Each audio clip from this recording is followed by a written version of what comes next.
welcome to episode 102.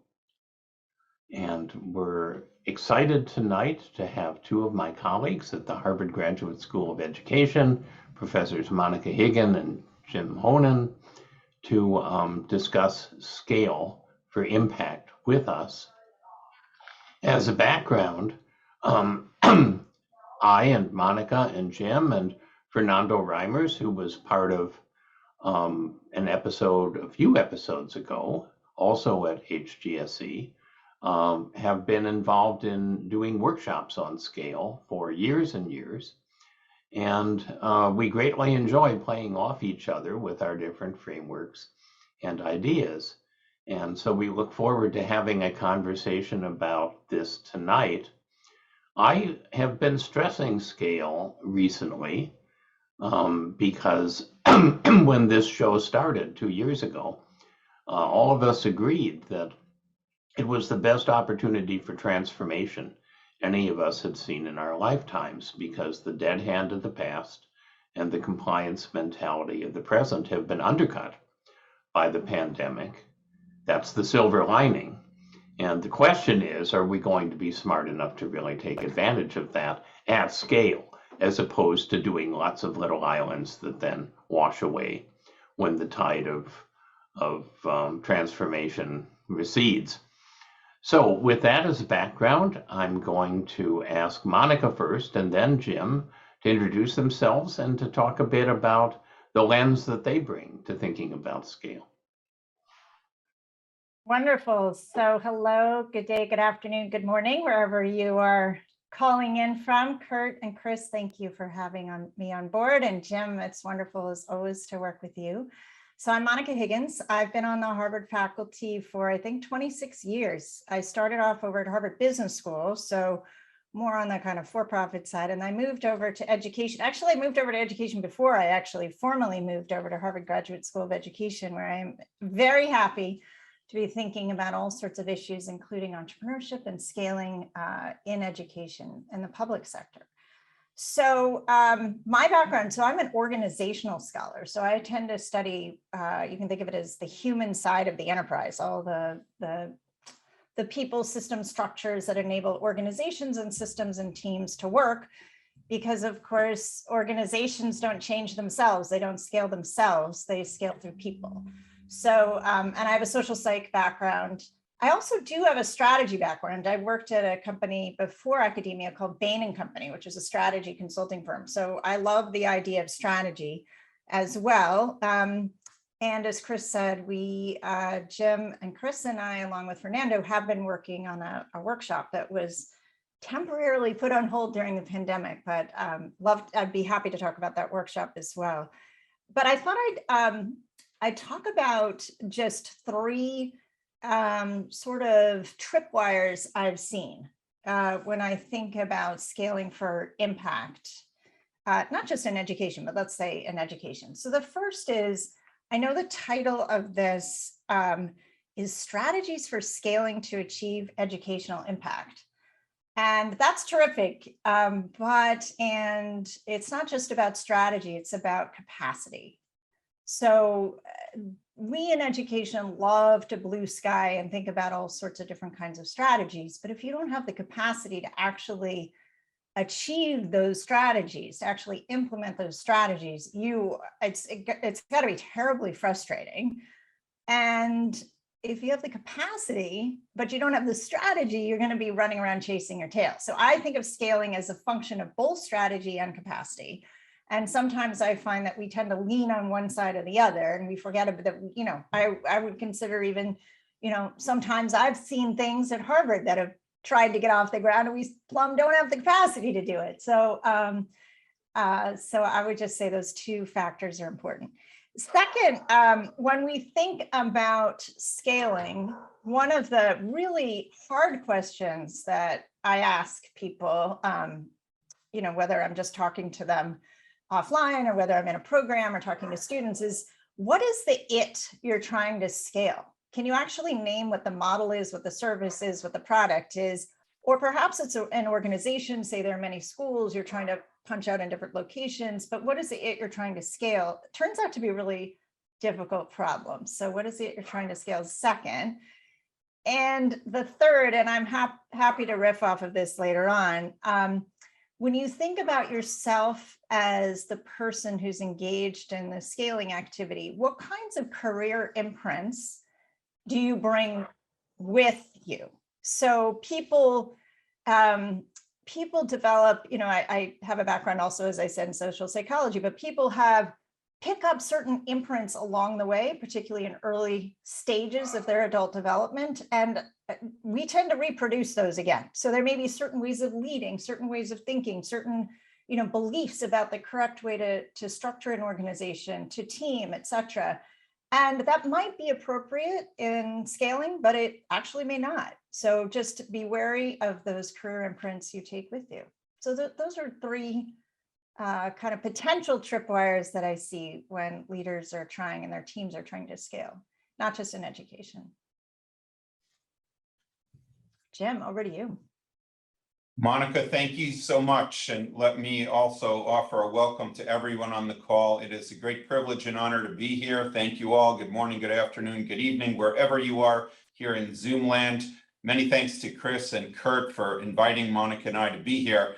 And again, many times Monica and I can finish each other's sentences in our various collaborations. So I just want to add a couple points to Monica's framing, and then we can open for conversation. So this is my 40th year at Harvard University. I teach with both my teachers and students. I have a joint appointment at the Harvard Kennedy School. I sit in the Center for Public Leadership over there. I also work with Monica on an entity here at the university called the Advanced Leadership Initiative. So all over the place, we are trying to work with leaders and aspiring leaders on helping them do good and better social impact work, not just in education, but in all fields. So I love our title tonight, and I love the framing of this conversation. So here are just the 2 points I would add to Monica's excellent framing. The first one is the moment or moments we find ourselves in right now. And so I teach financial management of nonprofit organizations, and I've been doing some research in the past couple of years through the Gates Foundation in the institutional transformation area in the higher ed space. But more generally, what we're finding in this moment we're in, COVID and wherever it might be heading, is the argument we're making is we've all been through slightly different experiences in separate time zones, if you will, over the past couple of years. What do I mean by that? Well, you all know that in March 2020, there was a little bump in the road, not just for educational organizations, but for everyone. And people like Chris, Kurt, Monica, and I probably walked out of physical classrooms wondering what would come next. And so when I think about transformation and having impact and things, the moment we were in fiscal 20 or academic year 20, that was the pivot year. And there we were as institutions, as Monica said, trying to figure out what capacities we had to work with. So when you teach financial management, life presents itself in fiscal year. So then there was fiscal 21. And some might think that was one of the longest fiscal years ever, longest academic years ever, because we were trying to come up with strategies without some sense of where we were heading, both financially and, as Monica said, strategically, and certainly in teaching and learning as well. And then here we are sitting, it's April now, we're almost finished with fiscal year 21, 22, academic year 22, still in transition. What we've been finding in working with leaders is we've been encouraging leaders to go downfield. And right now, most boards of trustees and senior leadership teams of schools, colleges, other nonprofits either have made or just about to make their fiscal 23 year budget. And some of them might even have a strategic plan that starts in fiscal 23 and maps out the next 3 years or 5 years to the extent that's possible. So what's the point here? The point here, and Chris mentioned it in the framing, there's an opportunity for transformation, but the puzzle is, do we have the capacity to do so? Let me say a quick word then, building on Monica's point about capacities. So my research with the Gates Foundation is all about developing capacities that support transformation. Again, mostly in the higher ed area, but I think this generalizes well. What are the 3 capacities we're trying to work on and develop more strength in organizations, especially in this context of ambiguity, risk, and uncertainty? There are 3, not unfamiliar to all of you: leadership, strategic finance, and the use of data. So the argument we're making in our work, and lots of the work that Monica, Chris, and I and others are doing in executive education programs, et cetera, is if we can increase the capacity for individuals and their organizations to have stronger leadership, strategic finance, and data use, then they might be more likely to be able to engage in transformational work that yields better impact. Wouldn't that be nice? The other argument we're making in this work, and you don't have to buy the argument, you're just renting it this evening, is on our better days, everyone is a leader, everyone is a finance person, one of my favorite arguments, and everyone is a data person. And so then it begs the question on what Monica said is, if that's true, how do we develop the individual and organizational capacities to do that work at scale over time so that we'll have increased and better impact or mission on what we're trying to achieve? Last word, this is obvious, and Monica does lots of work in this arena. None of this is status quo work. So whether it's the capacity building, the scaling, whatever the transformation is about, the other puzzle we have is some version of either change management or change leadership to say, how do we actually think about all of this on top of it in a way to encourage our colleagues, and Monica mentioned the very human side of this, how can we develop the capacity for teachers, staff members, et cetera, to embrace that change and actually embody it in their practice? So again, 3 ideas: this context of risk, ambiguity, and uncertainty, separate time zones. Each year presents itself differently. In my view, the big challenge lies ahead. Secondly, how do we build capacity in leadership, strategic finance, and data, with the argument that everyone should have some of that in their background? And third, how do we do this in a context of rapid change when some people might be tired of that and we're just entering the opportunity for change and transformation? So those are my additional builds on Monica's good framing. And I think, Monica, you and I are ready for any questions that may come our way. Thanks all. Okay. So as someone who's not in Boston, unlike the 3 of you, or the Boston area, representing the rest of this country here in lovely Bloomington, Indiana at IU, go IU. Like Monica, I'm a former business person. I was a CPA in my old life, an accountant. And I've spoken at Harvard Business School, but they didn't hire me. I don't know why.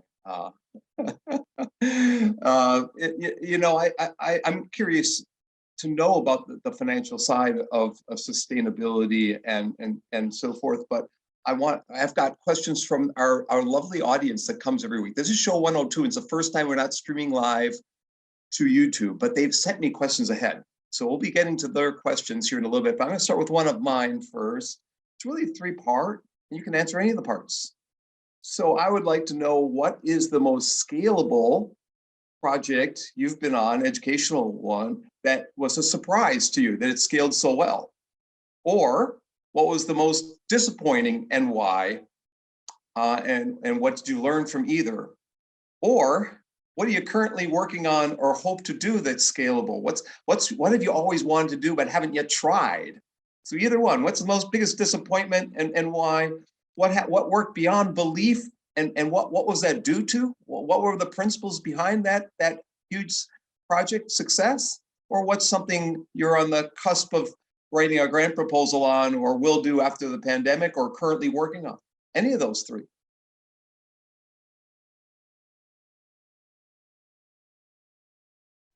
I hate to take the negative, but this was pre-pandemic and I was working in a large district. And we had some, we spent a lot of time working with folks in the district. And the project was building a collaborative structure across large urban district, schools, so principals, the union, families, multiple stakeholders. And we're trying to create an integrative kind of team that was going to work on problems of practice specific to each school. Now we're talking like a very large, so we say, urban district. And we had trainings and so forth. Here's the trouble, I think.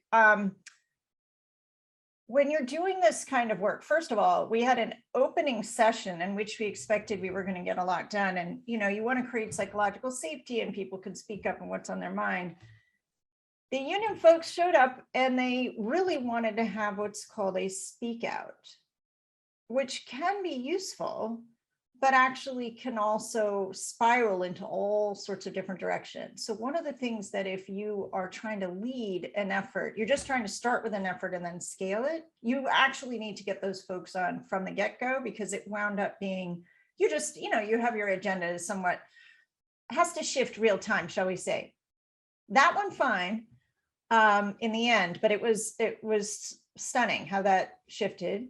And then I think the second piece that was in terms of the scaling piece was trying to figure out how to hand off the work. So this is actually a really interesting question from a scaling perspective. Say, oftentimes people come in with solutions. In this case, it was a bunch of universities came in. We were coming in together with our own team. And we were working with facilitators to hand it off. And it was extremely difficult because they were already certified and et cetera and so on in the district. It's very hard to figure out in general how to hand off some kind of initiative so that it actually is owned by the folks who are doing the scaling. And I'm now involved in a research group, which is looking at this very issue. If you want organizations to learn on their own, and you can define success as actually getting yourself out of the picture, what is the timing and the sequencing for letting go? And how do you do that baton pass? I would say, I don't think that we were able to do the baton pass very well in this particular instance. And I admit that, but I learned a lot from it and now doing some research on it. So that's for me. So let me build on Monica's good points there. And this is a great question. So here's what I have learned in this work, both in our teaching and research and actually doing some work in the field. This may be obvious. Scale takes an awful long time to achieve. And build on what Monica said, you'll be working with a group of people or some generation of the organization or the network or whatever the entity is you're trying to work with for scale. And what's going to happen? The leadership will change, or the people in the organization will change. You'll need to pass a baton without reaching the ultimate scale or the end game. So what I have been learning is that this long trail of scaling is really important. So one initiative I'm working on, we're now in year 8. It's at an international location. We worked with hundreds of leaders over a period of time. Monica has been part of this work as well. And what we're learning is it may take us years to come to institutionalize some of the capacities for the things that are being scaled. And we're taking as a given that the leaders and the people doing the work will change over time. So for me, the biggest thing to watch for, I don't call it a failure, it's just a thing to watch for, is building in the possibility that the people you're working with are going to change as you do this long-term work, and building that into the capacity building over time. So we're very much into baton passes and institutionalizing the work over time. That's where I spend a lot of my time.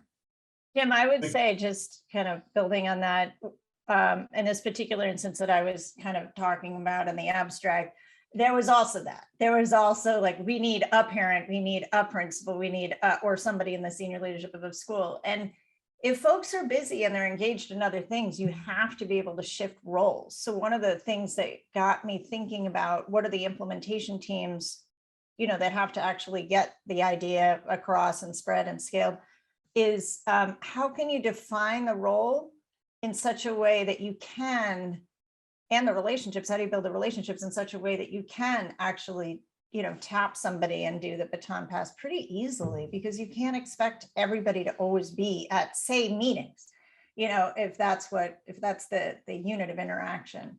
And in our case, that was what it was team meetings. So totally agree.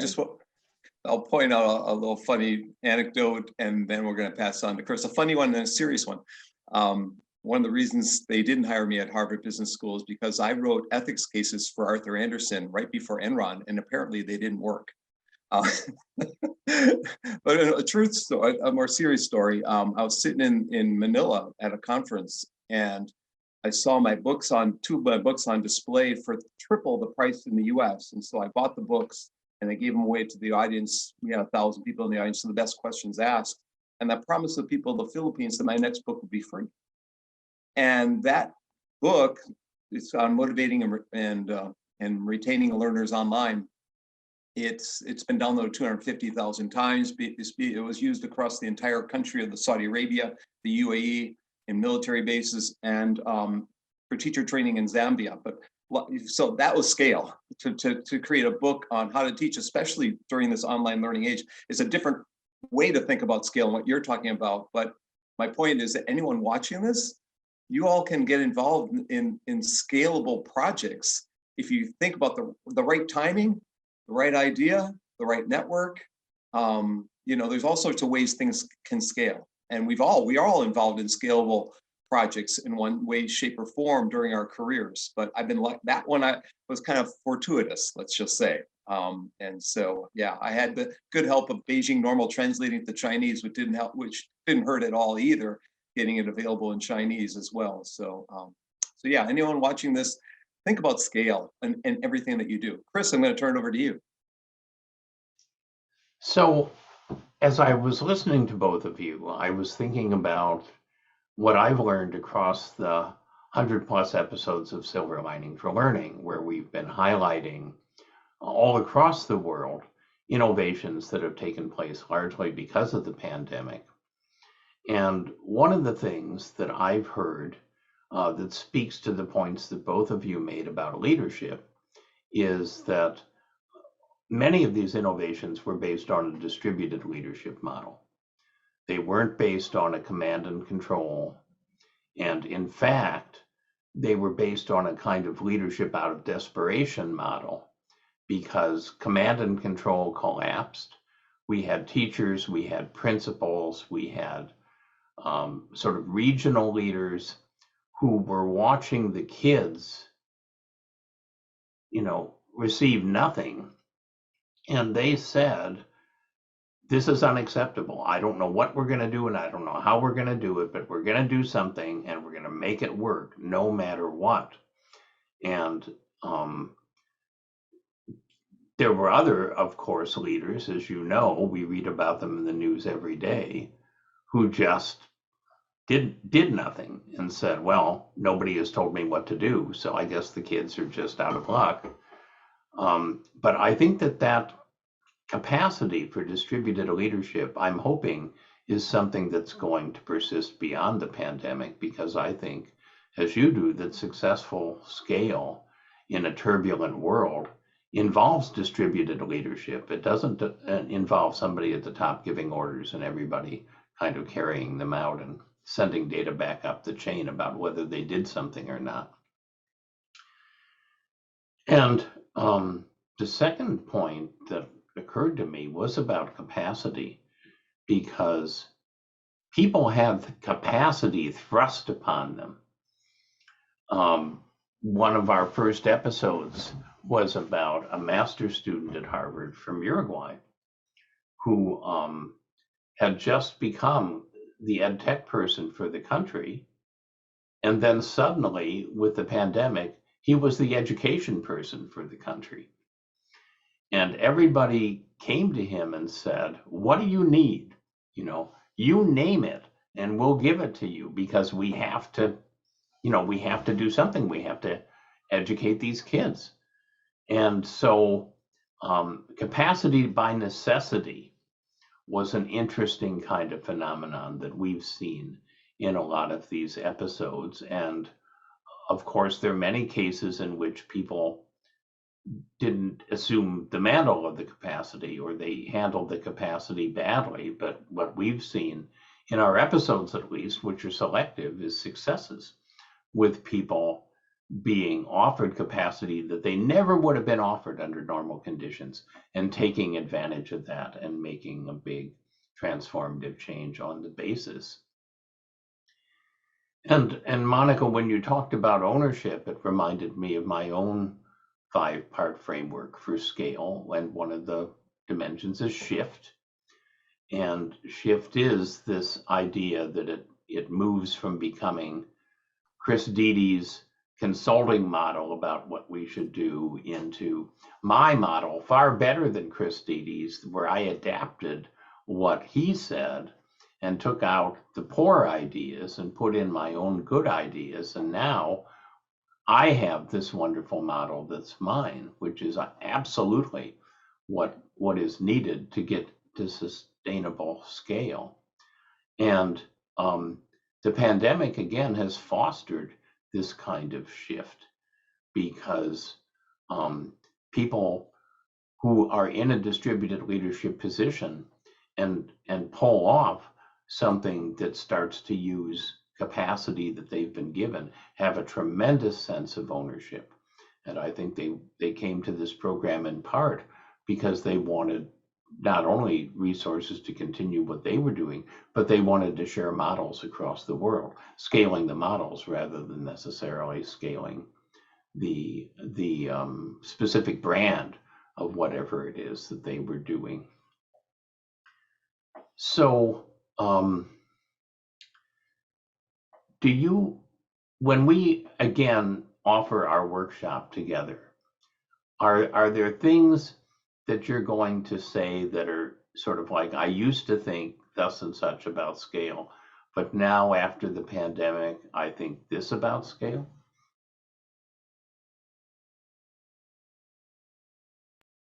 Are you pointing at me, Jim? You want me to start this? I'll go first and then I'll hop in and build on this. So there you go. So I love these points, Chris. And so some version of I used to think, now I think, and again, we're in this together, fiscal 20, fiscal 21, 2, 3, we're inventing some of this as we go along.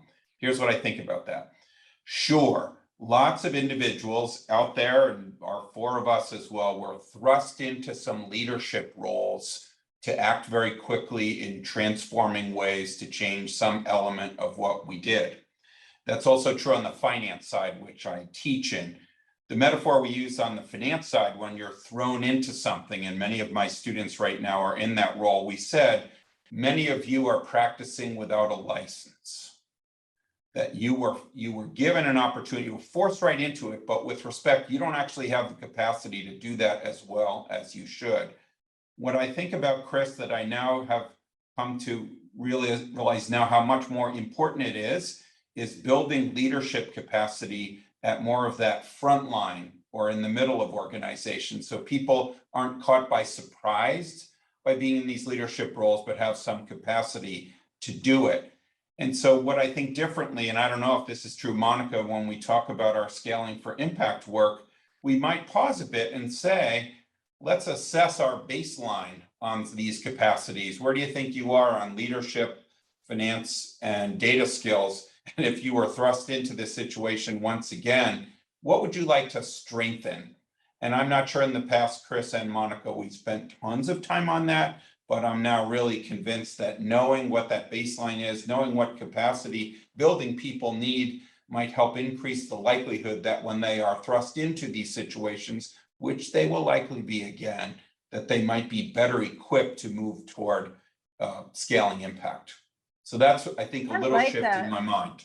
Yeah, I really like that. As long as we think about leadership as not a single person, then I think we've got a deal, right? Because as Chris knows and Jim, we bring teams together for this program. It's not an individual leader kind of program where you have a whole bunch of people who have to somehow, leave Harvard, go back home and say what you learned. You come and you actually work together. It's more like a workshop.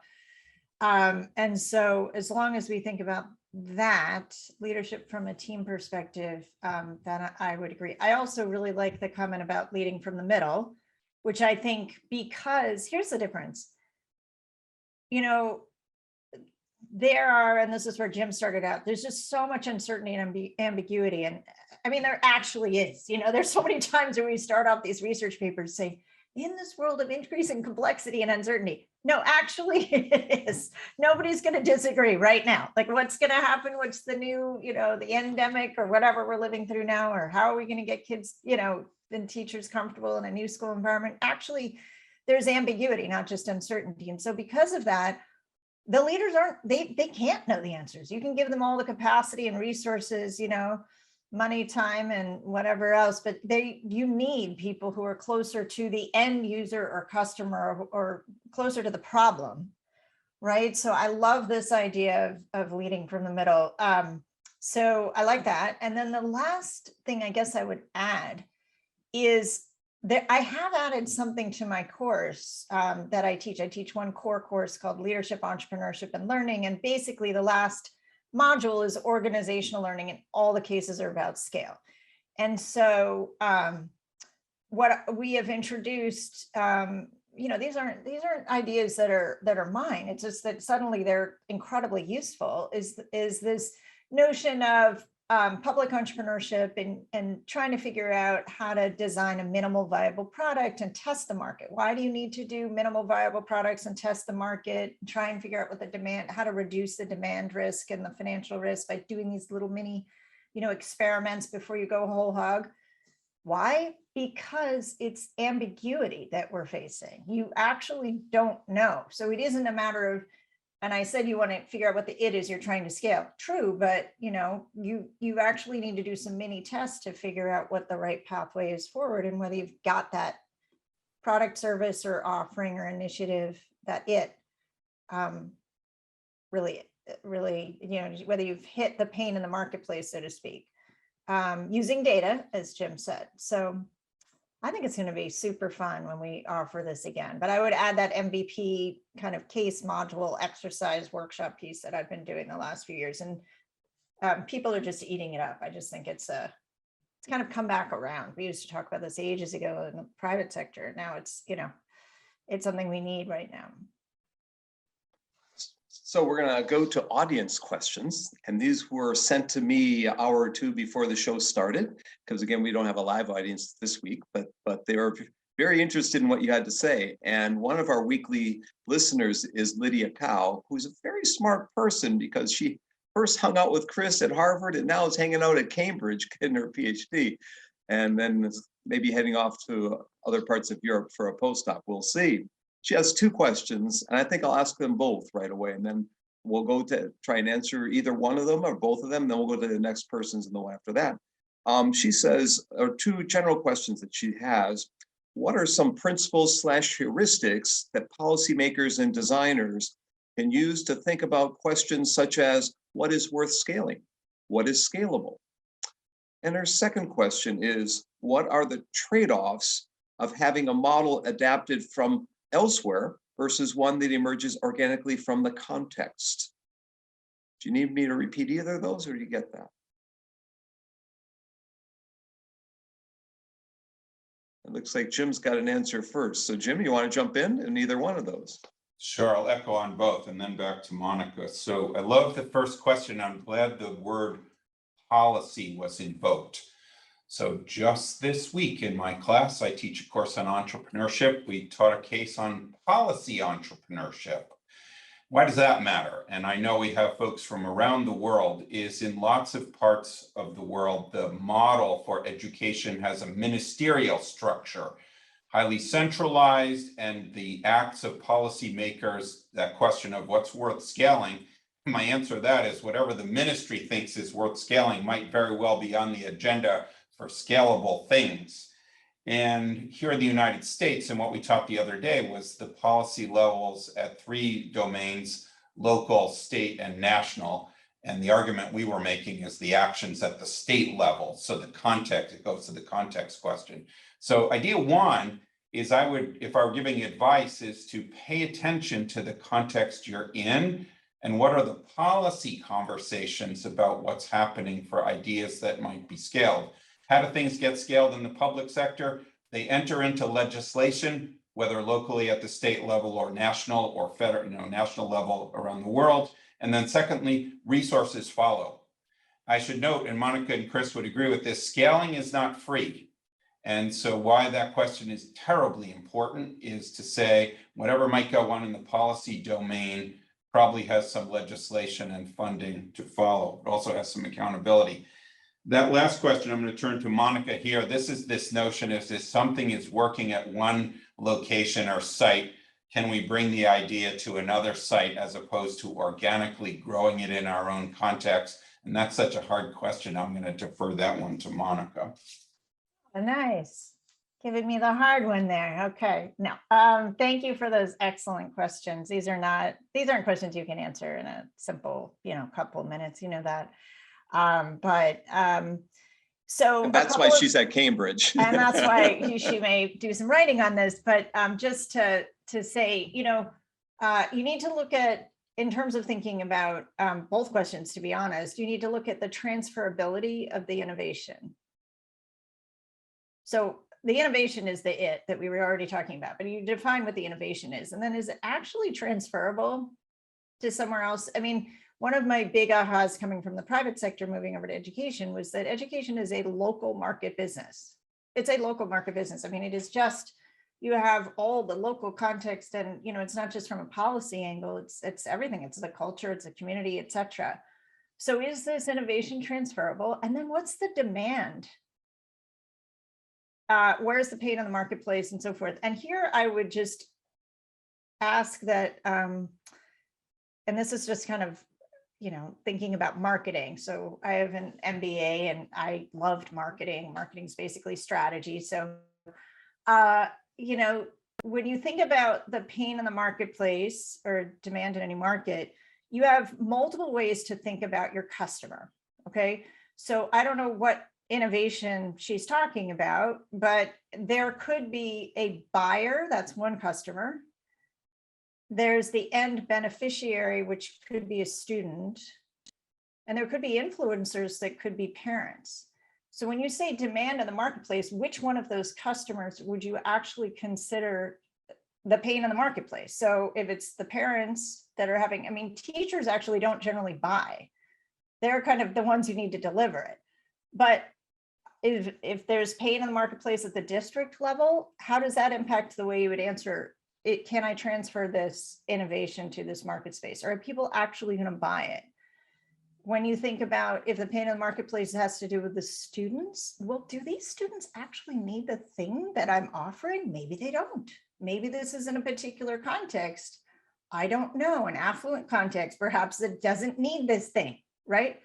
So I would argue that those two dimensions, since you asked about concepts, transferability and demand in the marketplace, considering at least those three kinds of customers. Hope that's helpful. Sure. And we have Gerald Fusell from Lake Trail Community School, Comox Valley School District, a principal in the British Columbia area. He has a couple of things. It'll take me a little bit to unpack this here. So he thought Lydia's questions were great. So we had some interaction between and among the audience members. He wants to connect to them. He says, I'm curious about how to leverage opportunity for change and then transitioning that change to have lasting impact. Many of the innovations we have seen in the past 2 years remain isolated and have been lost as we have been reverting to our new normal, quote unquote. However, my suspicion is that mindsets are changing, and that might be where we need to look for scalable change. That's his first observation. His second one is, my other area that I'm particularly interested in exploring is where change leadership needs to come from if it is going to be scalable. My suspicion is that the impetus needs to come from across the system, but cannot occur if different levels are not invested in. We need to educate parents and get them on board. Teachers need to own the changes. Teachers need to be meaningfully supported by the site-based administration, who similarly need to be meaningfully supported by district administration. And he ends there, but he says, thanks for reaching out, and he's glad he could get involved and listen. He'll listen to the conversation after the show is posted. All right, I'm going to start this one, Jim, okay? And I'm going to start with the second of the two prongs to the question. So also great question, where does the change need to come from? I completely agree with the instinct, which is that, and Chris, you started off with this, it's not just going to come from the top. I don't generally buy into the charismatic hero view of leadership anyway, but I think particularly in these times, we've learned so much, but so have people who've actually used our innovations. It really speaks right to your model, Chris. We've shifted. So why are we not building on that shift and then tying it back in, right? Here's the thing, though. We can say that we should be listening better, but you actually need the systems and structures put in place so that those good ideas and that listening gets heard all the way up the line. If you're in a massive system and somebody has some fantastic ideas, oh, we're all about listening, and so then you have a listening tour or whatever, you still need to actually have it get into the right structure so it takes hold. And so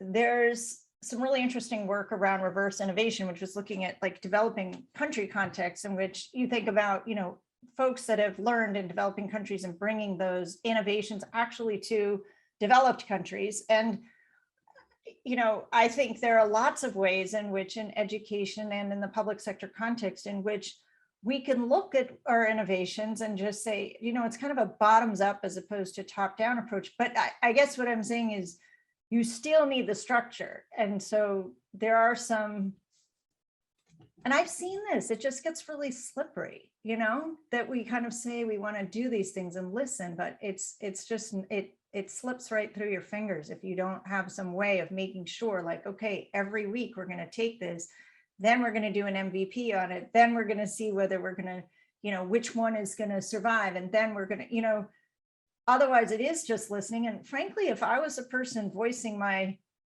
idea, I might be, really not only disappointed, but feel worse about leadership if that nothing happened at all on the other end. So let me build on those ideas, and I so appreciate this question as well. Again, coming from a principal in a larger system, if you will.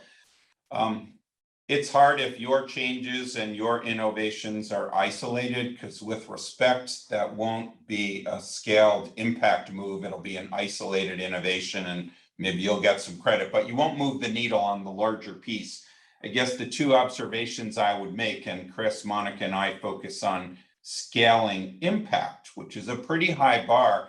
To invoke my friend Ronnie Heifetz's distinction, it seems to me scaling for impact is an adaptive challenge as opposed to a technical challenge.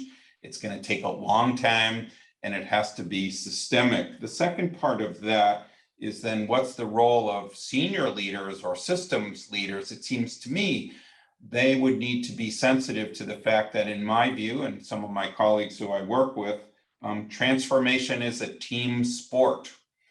And so it's not enough to have one team that's equipped with and motivated for change and said, you're doing a great job over there. With respect, that's an isolated success. So I think moving toward this more team sport, and it's a both and in my view. If you're not supported by senior leaders in this transformation, that's going to be hard. If the people in the middle don't have the capacities, that's going to be hard. So in my view, it's a little bit of a both and in this adaptive challenge as we try to scale impact. As I listen, again, there are thoughts coming to my mind that relate to both what we've talked about over time and also the unique situation of the pandemic. So one of the themes that has emerged in Silver Lining for Learning is that Global South countries are more likely to develop a leapfrog transformative educational system than Global North countries are, even though the latter have many more resources. And building on Jim's point about systemic, I think the reason for that is because the old models fight back much harder in the Global North. They have a lot of ammunition, they have a lot of inertia and financial profit connected with them. And they're fighting tooth and nail to go back to the old system. And in the global south, the entrenched systems are not as established, or in many cases don't even really exist.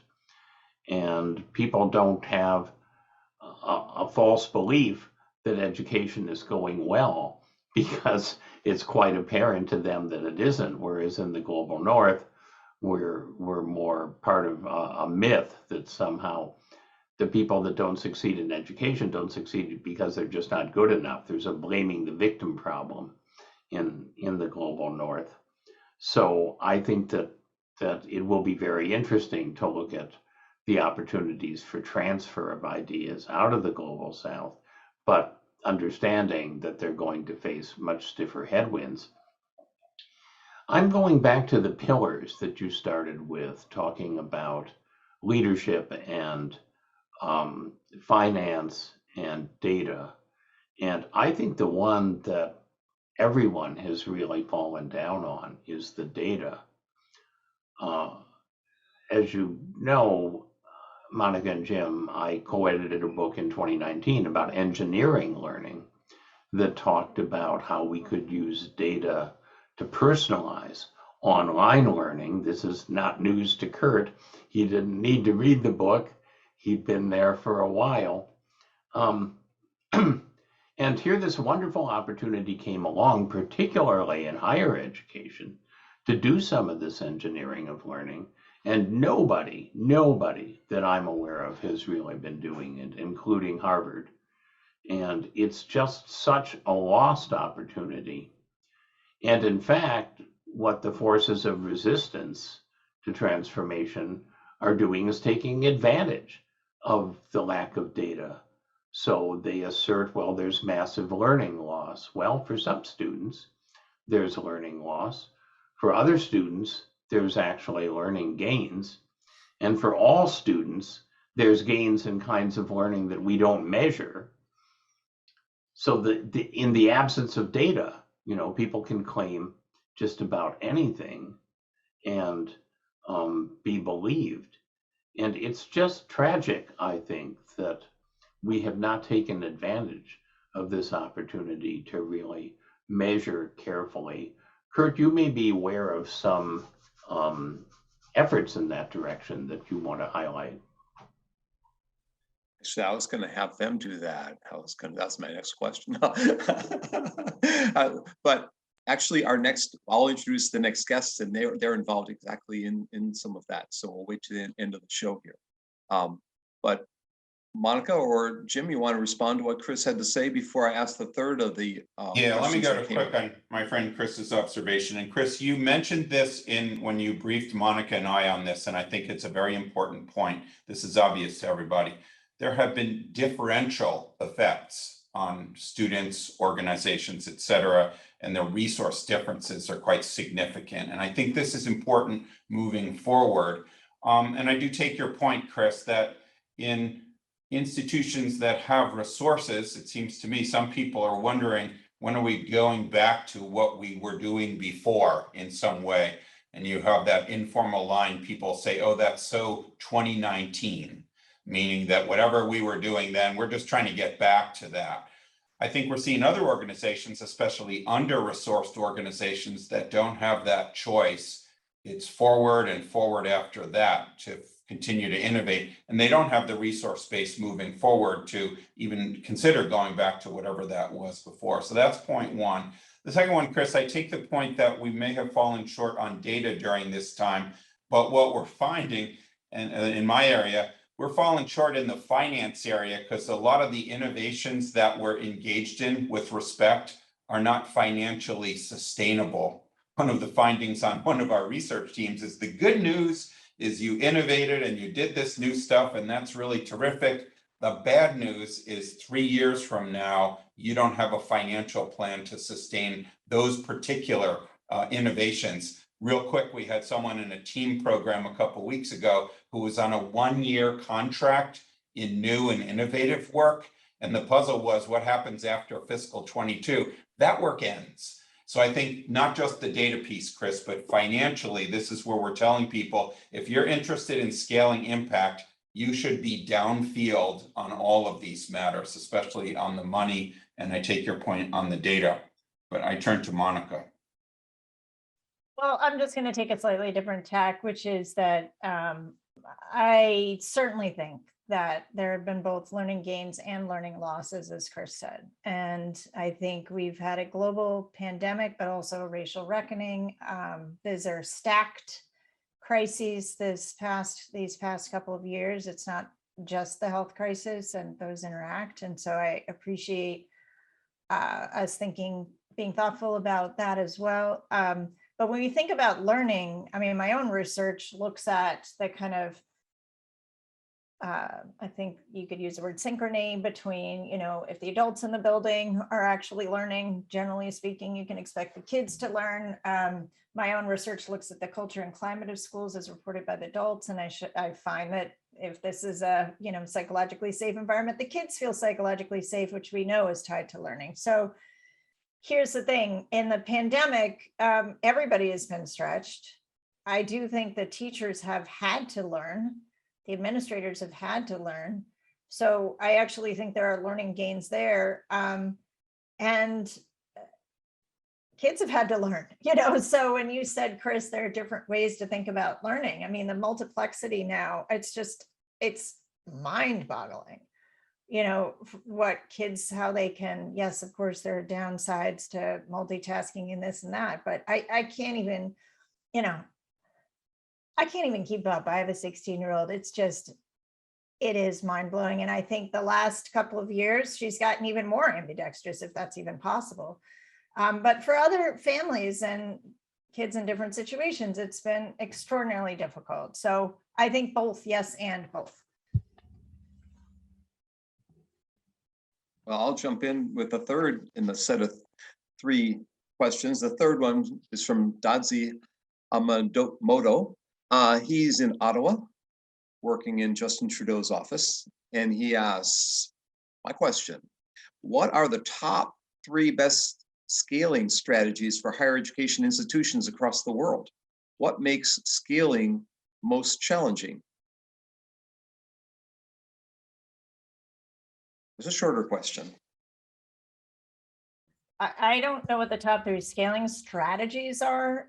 Maybe Jim, who's doing more in higher ed than me, but I have to say I'm deeply involved in scaling at Harvard, various different initiatives. It's capacity. It's not the strategy, it's the capacity. And at some point you need to stop with your blue skying and stick to something and try it out, and then have the capacity to actually deliver with very high standards for quality, and then learn and move on. But I mean, the capacity is the tripwire. And I, Chris, when you were saying people are given capacity, I think the opposite is also true, that there are many people who have been asked to step up, but they don't have, for whatever reasons, the resources. And here, I mean, time, people, and money. And sometimes it's simply time, So I would add the capacity dimension again. But Jim, I'm with you, Monica. Like Monica, I work with, and some of these we overlap with either ideas or models that might be scalable. What's the secret sauce? And I think it's back to the basics of what Monica just said. What are the capacities? Persistence, getting people to own leadership for moving things forward. And I take the point, if the person is in a ministerial education office there, you're going to have to find people who are willing to lead the scaling effort. And then find back to the team sport part. You can't scale by yourself. So what we find in our system, and Monica, Chris, and I are in that, is maintaining the collective commitment to scale. And back to my earlier point, it's not an overnight success. And in some cases, and Monica and Chris have been on this, there's things I've been sitting with for decades that you really have to sort of believe in the long-term possibility of the scale part. And I think a lot of ideas in education just take that element of time. And I don't undertake this lightly. I really think you're not going to see things come to scale unless you have that long-term commitment of those capacities Monica mentioned, as opposed to a particularly good model or not. I think it's the fundamentals. Well, traditional higher education is actually unscaling. It's eroding in terms of the number of students. And I think that there's good reasons for that have to do with the quality of product. We're not, when I say we, I mean higher education writ large, is not graduating people with the skills that really help them to succeed in life. Parents and students are dissatisfied because a huge number of students never make it out. And even the ones who make it out, 6 years at an enormous amount of money, which for many people becomes an enormous amount of debt. If you were to look at this model and you were to say, why don't we scale it? My first answer would be, why on earth would you want to scale something that's working so badly? And in fact, other people who may not be framing the question that way, but who are voting with their feet and going into alternative ways of getting jobs and building their skills are sending a message to higher education. So I think that the first question for higher education is, what are we worth doing? What are we doing that's worth scaling? Or do we have the capacity to do anything that's worth scaling, as Jim and Monica are making as a point? But I do think that there are opportunities certainly available to higher education. A lot of my recent work has been on workforce capacity building. And the pandemic, if anything, has exacerbated the need for workforce capacity building, and the turbulence and ambiguity that we've all talked about, plus the rise of artificial intelligence, which I'm involved with, is further creating a demand for workforce capacity building. But even places that have that as their focus, like Harvard's Division of Continuing Education, have some growing to do to really be effective in meeting the new set of needs that are emerging. And the traditional universities are just sort of looking at that and saying, no thanks. We don't offer that on the menu. Well, that's a problem. I've talked in the show about Newport, Rhode Island, and the many deserted mansions from the Gilded Age, because people thought they were in the railroad business, but they were in the transportation business, and they were hammered by the airplane and the automobile. We're not in the education business anymore. We're in the learning business, the lifelong learning business. It's a really different business, and scale in that business is a really different animal. So Kurt, you have the opportunity both to present some closing thoughts and thanks, and also to frame what we're up to next week. So I am going to frame next week. I want to give Jim and Monica a chance to say what their next project is, or the idea in their brain is that there is a scalable, some scalable project they have in mind, or they just written a grant about. What was the grant about, or what will it be about, or what you working on? So I'm trying to scale my teaching in strategic finance. So I have a multi-pronged research and executive education and some online builds. So hopefully in the years ahead, I can pull all those strands together and do an open source scalable model for what I've been teaching. Okay, Monica. So jumping off of what Chris said, that we're in the learning business, we pilot tested something which is very similar to what we're doing right here, which is a podcast. And it was started off as kind of a joke between myself and my co-faculty colleague, because we were listening to the same podcast. And I said, well, let's start a podcast. This is just in the summer of 2020. And we started it, and we're almost at 50 episodes. We do every single week, except for during the summer. And it's been fantastic. And I'll say why. Obviously, a lot of people do podcasts, but it's called A608 After Hours. And what we're trying to, A608 is the course we teach. And what we're trying to do is bring the outside world into the classroom. So talk about thinking, how are we trying to help people learn? Well, we're trying to help them learn about these concepts and ideas in practice. And so we have this kind of protocol of talking about what we learned in class this week, and then bringing people in to say, okay, let's talk about that in practice. And also has the opportunity of bringing in diverse voices from the field, people who are out in in leadership positions. That's been so much fun. It's just been tremendously valuable. I think it kind of echoes some of the trends in higher ed right now, with kind of trying to do not just project-based learning, but really thinking about the applicability of the work. And as you move to online models, you know, teaching students who are actually working at the same time they're taking the classes, and just bringing much closer together the classroom and practice. And so we're going to continue doing it, and we're thinking about other channels and all sorts of fun stuff. Really enjoy it as well. That sounds great. Thank you for answering all of the difficult questions to the audience, as well as our questions. This hour's gone fast. Next week, thank you. Next week is show 103. And it's don't just be savvy, be world savvy, because we're going to hear from people who for the past couple of decades been involved in a nonprofit that has impacted lots of people. World Savvy is a national nonprofit that works with educators and community leaders and focuses on creating inclusive schools, inclusive classrooms, building on student problem solving, empathy skills, and higher order thinking, and the real world challenges that they're facing today. They support system-wide change in schools, and they have so far impacted more than 808,000 students, 7,000 educators in 45 states and 32 countries. Their goal by 2035 is to impact 10,000 K-12 schools in diverse geographies across the US, reaching an estimated 5 million students. They have ambitious goals. Come listen to what they have to say next week. It'll be early, 90 minutes early. We'll be at 4 p.m.